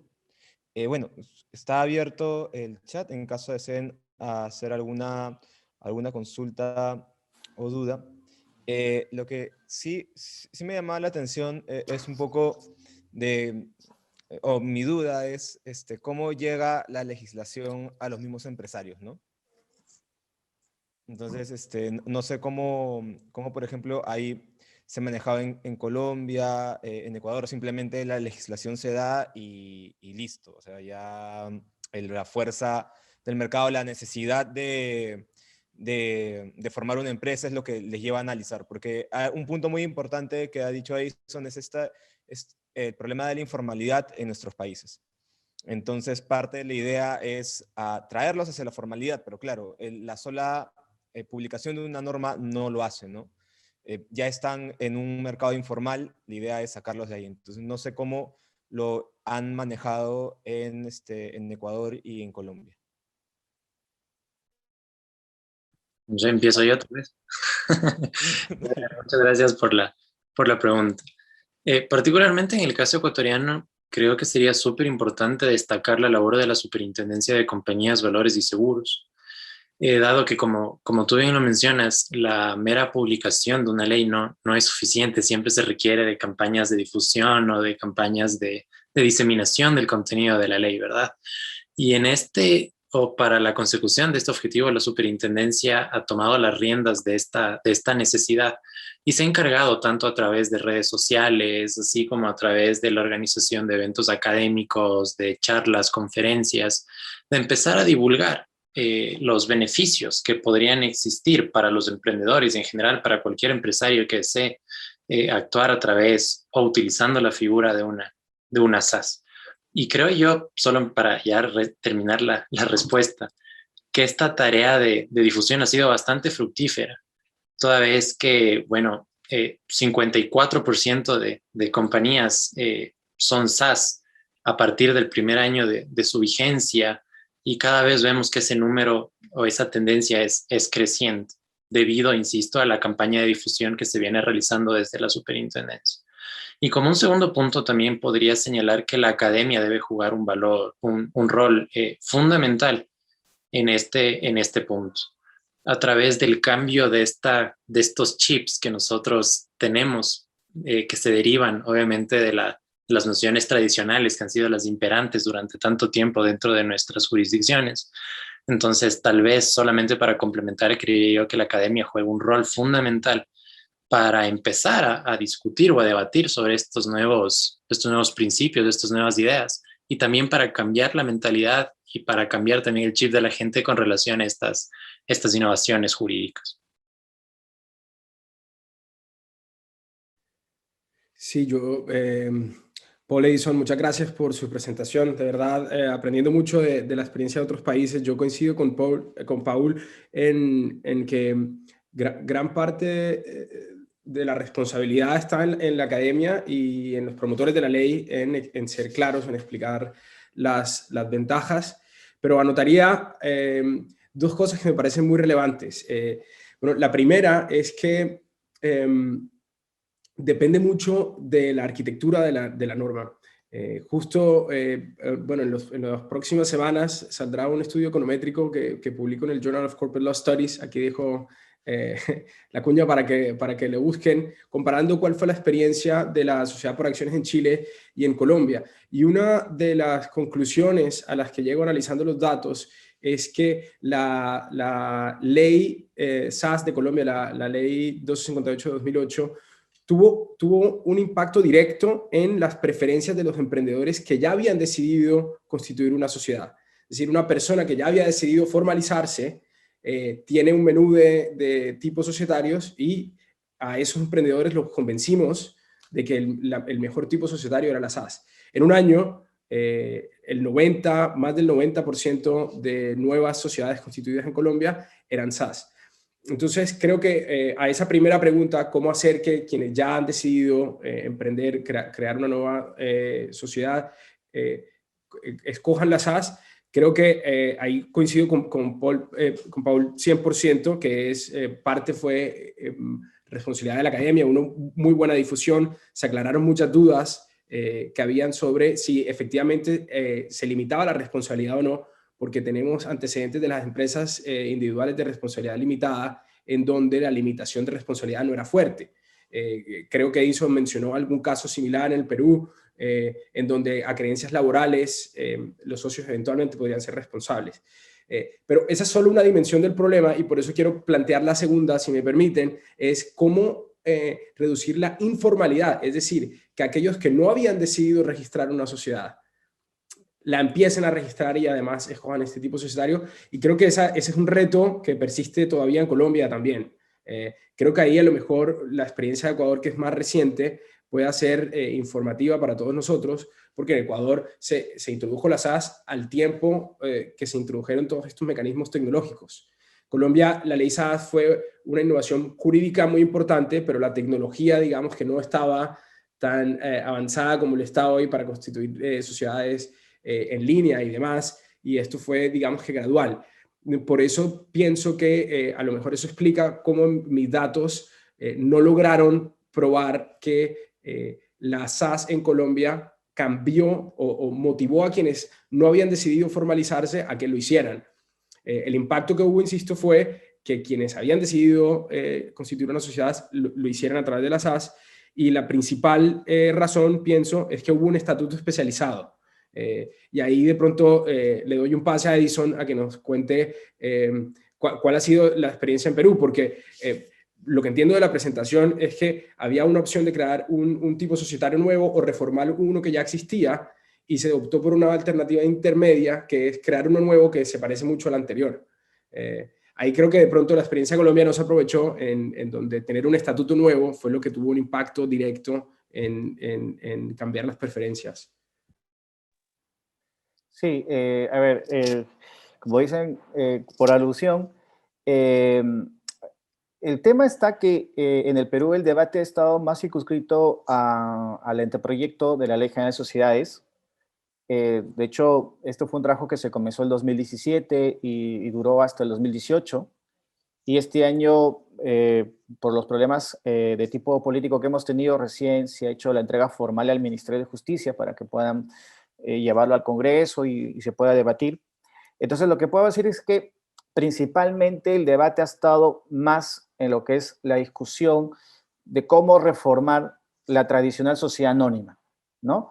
Entonces, sobre todo el caso de la sociedad anónima abierta. Se han implementado prácticas de buen gobierno corporativo, el caso de que hoy en día las sociedades anónimas abiertas deben incorporar directores independientes, hoy en día deben haber comités, debe haber mayor criterio de transparencia. Entonces, el debate ha estado principalmente en esa vía. Ahora, la comisión en la que yo fui parte no solamente tenía como función hablar o debatir sobre corregir la Ley General de Sociedades, sino también aquella legislación empresarial adicional. Entonces, yo te puedo comentar, por ejemplo, Álvaro, que en ese momento que se hizo la discusión no había alguna propuesta en relación a implementar la SAS. De hecho, yo con algunos miembros justamente hablábamos la necesidad de ir haciendo cambios a tipos empresariales que tradicionalmente, como la empresa individual de responsabilidad limitada, por ejemplo, habían sido muy útiles y siguen siéndolo, pero que de repente podrían incrementarse cambios. Y a mí por lo menos me llamaba mucho la atención de repente de que la IRL pueda ser sustituida gradualmente por la sociedad por acciones, que a mí, desde mi punto de vista, creo que ese era el camino adecuado. Pero en ese momento no hubo ese debate. Simplemente la discusión se centró en la Ley General de Sociedades, se terminó, se presentó el proyecto, pero posteriormente, en 2019, ¿no? El legislador, ya el Poder Ejecutivo, emite el decreto legislativo 1409, donde propone la sociedad por acciones cerrada simplificada. Entonces, el debate en su creación no se ha dado. Por decirlo así, un debate ex ante no ha existido, sino ha sido ex post. Entonces, justamente en estos momentos es donde nos encontramos un poco discutiendo sobre su implementación y la mayoría de la doctrina o posición de varios juristas locales es de que realmente la utilidad, y que creo que ahí también engancho un poco con la segunda pregunta, es por el lado tecnológico. Es decir, que la SAS te evita actualmente, en el caso peruano, tener que pasar por todo un proceso burocrático de tener que precisamente ir a las notarías, hacer luego la inscripción en el registro, esperar la respuesta, ¿no? Y subsanar alguna observación que se te haga. En el caso de la SAS, justamente se ha pasado por todo un proceso de digitalización en el cual basta con que tú digitalmente y presencialmente puedes hacer la constitución ante el notario y ya luego el proceso corre digital y tecnológicamente. Entonces, eso, a mi parecer, es un poco el aporte que da actualmente el modelo que se ha cogido. Queda todavía pendiente dos cosas. La primera, mayor difusión. Justamente debates como este alimentan precisamente la necesidad de conocer más esta figura societaria y desde mi punto de vista, hacer cambios, ¿no? Y también queda pendiente, pues, si debemos o no sustituir, ¿no?, por alguna figura ya existente. Como yo digo, personalmente yo sugeriría que se sustituya por la empresa individual de responsabilidad limitada. Y es por un motivo en esencia. Porque la empresa individual de responsabilidad limitada, al igual que la sociedad anónima cerrada, son los tipos empresariales, persona jurídica, más utilizados, ¿no?, en el mercado peruano. Entonces, con lo cual, si mantenemos estas figuras actualmente, realmente, con el poco conocimiento que se tiene de las SAS en la actualidad en el Perú, vamos a tener muy poco número de empresas constituidas, ¿no? Entonces, yo creo que ahí radicaría también un desafío. Te veo con la mano levantada. Por eso, levantado sí, para intervenir. sí, Álvaro, creo Bueno, que querías intervenir porque te veo con la mano levantada. sí. No, sí, pero no sé si Abelardo tiene una pregunta Ah, de los participantes. Tengo dos preguntas, creo, respondes por esas preguntas y lo cerramos. De hecho, justo en línea en lo que decía Edison, porque este es para el contexto peruano, ¿no? ¿Qué beneficios generarían un objeto social indeterminado en la SACS peruana para los nuevos emprendedores? Y la segunda pregunta, ya para todo el panel, es, entonces, a nivel de Latinoamérica, las SAS se están viendo como una alternativa para la reactivación económica. ¿Son una opción solo para las startups o para los emprendedores en general? Sí, entonces, Edison, no sé si iniciamos contigo y vamos en inversa. Primero Edison, luego Álvaro y finalmente Paulo. Bueno, yo habría esperado que más bien Álvaro o Paul, porque ellos tienen una legislación ya más en avanzada, pero no quiero rehuir la respuesta a dar. O sea, en el caso del Perú, cuando uno lee la exposición de motivos de la 1409, la idea fue precisamente apoyar a la MIPE, ¿no?, en un periodo de formalización. Mi visión es de que actualmente por el COVID, ¿no?, muchas empresas, sobre todo del segmento pequeña y micro, están saliendo del mercado, pero muchas veces solamente nos centramos en que salen del mercado, pero no nos centramos en que reingresan al mercado. Eso es punto uno. Punto dos, es que actualmente en el Perú, como lo mencionaba en la exposición, hay mucha transferencia de capital a través de las asociaciones de fondos de pensiones, por ejemplo, o también mucha gente que está desempleada, ¿no?, que ha sido despedida de sus puestos de trabajo, pero que han recibido su liquidación. Entonces, estos dos factores, desde mi visión, generan la necesidad que el mercado está aglutinando grandes cantidades de capital que pueden ser utilizados para efectos empresariales. Entonces, cuando el emprendedor va a iniciar el camino empresarial y necesita escoger la figura empresarial, probablemente se va a sentir más cercano a dos: la IRL, que es siempre la visión, ¿no?, de la tradicional empresa individual en la cual tú autónomamente puedes llevar a cabo tu labor, o la sociedad anónima cerrada en la cual tú te puedes asociar, ¿no?, con otras personas de tipo familiar o afín para llevar a cabo un negocio. Entonces, estas son las dos figuras que tradicionalmente se han utilizado. En el caso de las SACs, precisamente no hay esa visión, ese conocimiento, porque incluso, y justo ahora mientras preparaba la exposición, revisaba parte de la publicidad del Estado peruano, dedicada pues a la captación y a promoción de la inversión, y la SACs no estaba incluida, ¿no? O sea, es muy curioso. Entonces justamente creo yo que aquí es un mix de todo, ¿no? Promover su uso, promover sus cambios, ¿no? Y sobre todo hacerlo llegar al segmento que se promociona. Pero yo creo que no solamente es a eso, ¿no? No solamente debe agotarse el debate al segmento MIPE, sino también al mundo informal. En el caso peruano tenemos grandes comerciantes que cuentan con grandes capitales que muchas veces exceden los umbrales en los cuales se cataloga pues una empresa como MIPE. Entonces, también la SACS debe llegar a ese segmento, ¿no? De grandes capitales informales que deben ingresar o que deberían ingresar al segmento formal. Y para terminar, creo yo que también no solamente debemos cargar todo el peso de la ley, como se dice, al ámbito de la SAC, sino también esto debe ir complementado con una reforma a nivel tributario, ¿no? Una reforma también a nivel registral y también administrativo, ¿no? O sea, por ejemplo, a nivel tributario debe haber una particular registro o de repente pues un programa tributario exclusivamente para aquellas empresas que se acojan a este tipo de sociedad, ¿no? Por lo menos de manera transitoria. A nivel registral, que los trámites sean mucho más ágiles, ¿no? Por ejemplo, un punto fuerte es la digitalización, pero en muchos casos, en muchas notarías, todavía el emprendedor tiene que ir presencialmente y hacer la constitución. Entonces, eso es un punto que todavía debe mejorarse. Y en el ámbito administrativo, yo creo que ya debe implementarse lo que es el gobierno electrónico, ¿no? O sea, el gobierno electrónico no solamente es publicar información en el Internet, sino también ya es entablar una comunicación cada vez más real, interactiva, a través ya sea de las redes, a través del Internet, ¿no? Y omitiéndose justamente la atención presencial. Por lo menos en el caso peruano todavía nuestras costumbres es un poco que si yo no voy a la entidad bancaria o a la entidad pública, la información que me den no es segura. Entonces, eso también creo que es un reto que debería superarse y que creo que en conjunto harán pues que la SACS, ¿no?, sea más eficiente y más útil. No sé si con eso respondo a tu pregunta y quizás le cedo la palabra a Paul o Álvaro.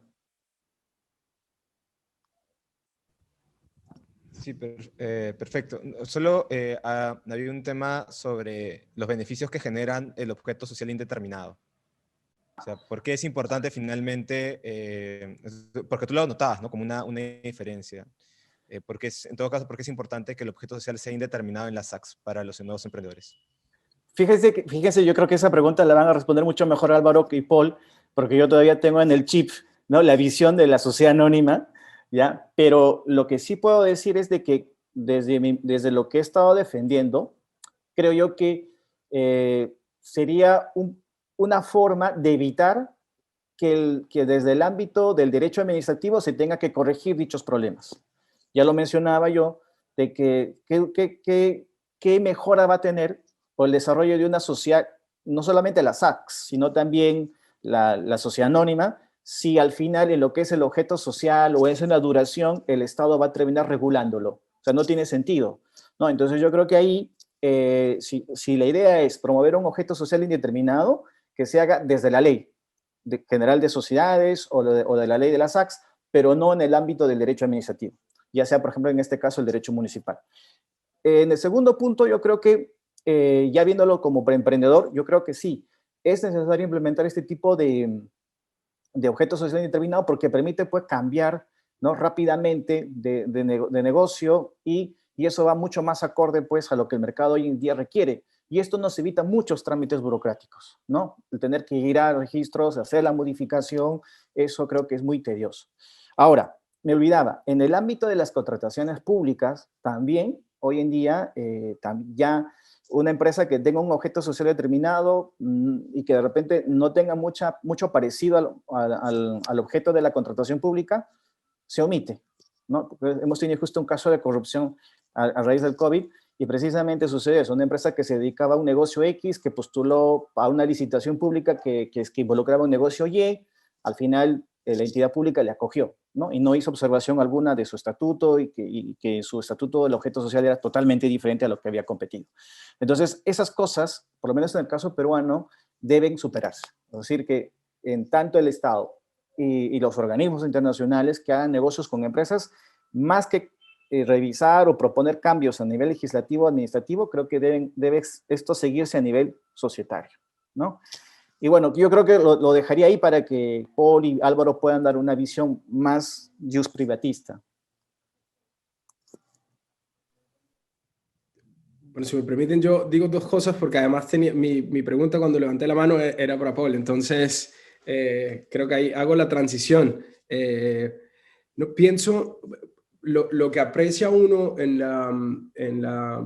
la discusión comparada de derecho societario, especialmente en países de tradición jurídica civilista como los nuestros, es que la limitación o la justificación a limitar la autonomía de la voluntad privada se da para proteger a terceros. Entonces decimos, vamos a obligar a que haya un objeto determinado para que quien contrate con esta sociedad sepa desde antes cuál es la capacidad jurídica de esta sociedad y que no esté, haciendo mal uso del capital de los acreedores. Justifica, pienso, y estaba tomando nota mientras Edison hablaba de otras limitaciones que han tenido iniciativas similares a las SAS en Perú. Por ejemplo, en México, la SAS en México tiene un capital máximo, es decir, luego de que una sociedad por acciones simplificada tiene acumula determinado capital, debe transformarse en otro de los tipos tradicionales, no necesariamente la sociedad abierta, pero otro tipo de sociedades.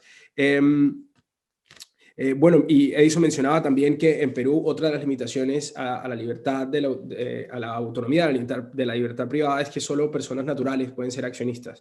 Y como estas, vemos muchas otras que se justificaban, insisto, en la limitación, en la protección de terceros. Yo pienso que la protección de terceros puede darse por otra vía, esa es mi posición, pero como esto era una pregunta, probablemente no desarrollaré mucho. Pienso que puede protegerse de otra forma. Por ejemplo, quien quiera que use un vehículo societario para cometer fraude, para defraudar a terceros, sea para disminuir su patrimonio y disminuir la capacidad que tengan los acreedores de recuperar sus deudas, esas personas pueden ser sancionadas ex post. No necesariamente tenemos que, digamos, desacelerar toda la actividad económica solo porque estos casos eventualmente podrían ocurrir. Esa fue un poco la justificación que se dio en Colombia y pienso que ha funcionado porque los niveles de defraudación o, digamos, las liquidaciones, los procedimientos de insolvencia y liquidaciones, producto de administradores malintencionados, de accionistas malintencionados, los niveles son similares. Es decir, no hemos visto un aumento de liquidaciones promovidas por personas que usaron malintencionadamente las SAS y las facilidades en perjuicio de sus acreedores. Los niveles siguen siendo los mismos, pero los que sí la usan, digamos, con el propósito que el legislador le ha confiado, han tenido muy buenos resultados. Entonces, pienso que estas limitaciones a la autonomía de la voluntad privada no son, en mi opinión, fundadas, pero quisiera oír, Paul, ¿cuál fue la experiencia de ustedes en Ecuador convenciendo a la comunidad jurídica? Porque esto también es un problema de la comunidad jurídica que está convencida de que esa es una buena herramienta. Yo agregaría el último dato, es que, por ejemplo, en Irlanda aumentaron el número de accionistas que pueden ser parte del equivalente a la SAS allá de una sociedad privada a más de 160.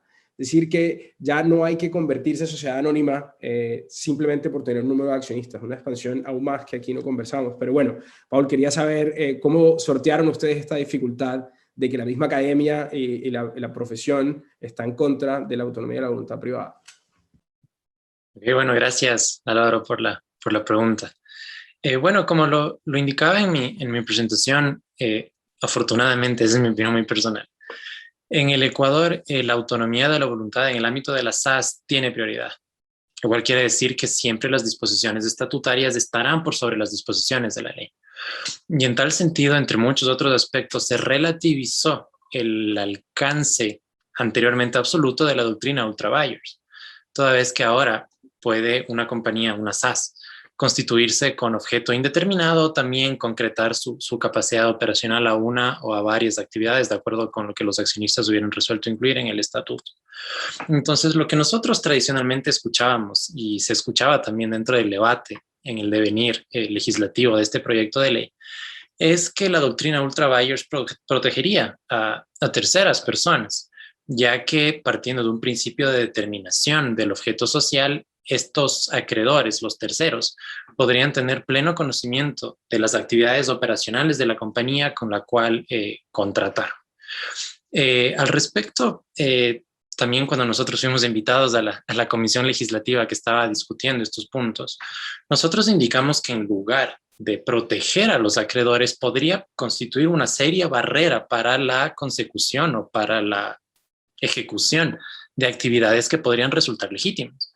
Y al respecto, nosotros nos permitimos citar al gran Francisco Reyes Villamizar, quien señala que la doctrina ultra-buyers, una aplicación absoluta de la doctrina ultra-buyers, podría generar inseguridad jurídica a terceros que contratan con la compañía. Así que en lugar de protegerlos, los estaría perjudicando.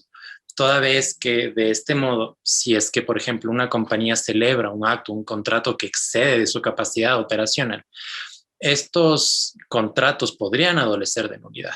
Y esto podría llegar a perjudicar a los terceros que de buena fe contrataron con una compañía. Y estos terceros en muchas ocasiones no tienen la posibilidad de revisar los estatutos sociales de las compañías para determinar cuál es el giro del negocio al cual una sociedad mercantil se va a dedicar. Así que de este modo personalmente considero, y esa es la posición que mayoritariamente se está adoptando en el Ecuador también, que una relativización del carácter absoluto anteriormente a la doctrina ultra-buyers es mucho más adecuado, ya que se debería permitir que las personas jurídicas, al igual como lo hacemos las personas naturales, tengan ilimitada capacidad operacional. Y también, bueno, haciendo un análisis comparativo, podremos señalar que la Corporations Act de Canadá contempla esta posibilidad. Tenemos en el Reino Unido desde 1945 el Cohen Report, que ya alertaba sobre las posibles, ¿cómo decirlo? Quizás los posibles perjuicios que podrían derivarse de una aplicación absoluta de este precepto. Entonces, para recapitular, creo yo que particularmente con relación a la doctrina ultra-buyers, en lugar de proteger a terceras personas, los podría perjudicar, ya que ellos no tendrían certeza plena de cuál es la capacidad operacional de una compañía y por ende cualquier acto o contrato podría rescindirse ulteriormente por esta razón. Sí, entonces no sé si es que esto respondía a la pregunta. Chévere. Perfecto. Más bien, Edison, Álvaro, Paul, ya vamos llegando al cierre, de hecho ya hemos pasado, y ha sido una charla bastante interesante de parte de los tres. Aún quedan algunas preguntas en el tintero, pero creo que podemos resolverlas en próximos encuentros virtuales. Nada, sobre todo agradecerles estar con nosotros en esta tarde, y muchas gracias a todos los asistentes por acompañarnos desde el inicio hasta el fin de esta charla virtual. Hasta luego y nada, que pasen un buen fin de semana.